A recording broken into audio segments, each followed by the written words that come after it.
Sa isang tahimik na baryo sa paanan ng bundok, nakatira si Luningning, isang dalagang magsasaka na kilala sa kanyang kasipagan at kabaitan. Araw-araw, sinasalubong niya ang pagsikat ng araw. Buhat ang bayong ng binhi, habang sa kanyang mga palad ay kumikintab ang pawis ng pagsusumikap. Hindi man marangya ang kanilang buhay. Masaya na siya sa amoy ng bagong ararong lupa. At sa halakhak ng kanyang amang si Mang Elias, habang nagbibilang ng mga punla. Para kay Luningning, ang palay ay hindi lang tanim.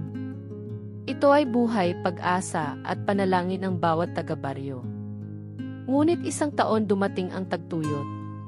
Natuyo ang mga ilog. Pumutla ang mga palay. At ang dating luntiang bukirin ay naging alikabo. Isa-isang bumagsak ang mga magsasaka sa kawalan ng pag-asa. Kahit anong dilig, anak, parang ayaw ng lupa. Malungkot na sabi ni Mang Elias. Ngunit si Luningning hindi sumuko. Gabi-gabi, inilalapit niya sa langit ang kanyang panalangin. Panginoon, huwag mo pong hayaang tuluyang mamatay ang aming mga tanim. Kung may natitira man pong biyaya sa lupaing ito, ipakita mo sa amin. 3. Isang hapon. Habang naglalakad siya sa gitna ng tuyong palayan, napansin niya ang isang butil ng palay sa ilalim ng sinag ng araw. Kumikinang ito na parang ginto. Maingat niyang itinanim sa isang paso, sa harap ng kanilang bahay. Araw-araw niya itong dinidiligan ng tubig at pag-asa. Hanggang isang umaga, namangha siya. Ang gintong butil ay tumubo. At sa bawat dahon nito tila may liwanag. Ilang linggo ang lumipas. At sa paligid ng paso, nagsimulang sumibol ang mga bagong palay.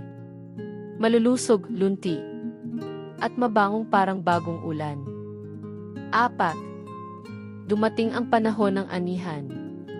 At ang maliit na paso ni Luningning, tila naging pinagmulan ng himala. Mula sa gintong butil, kumalat ang mga binhi na muling nagbigay buhay sa buong baryo. Muling naging berde ang mga bukirin. At ang mga magsasaka ay muling kumanta sa ilalim ng araw.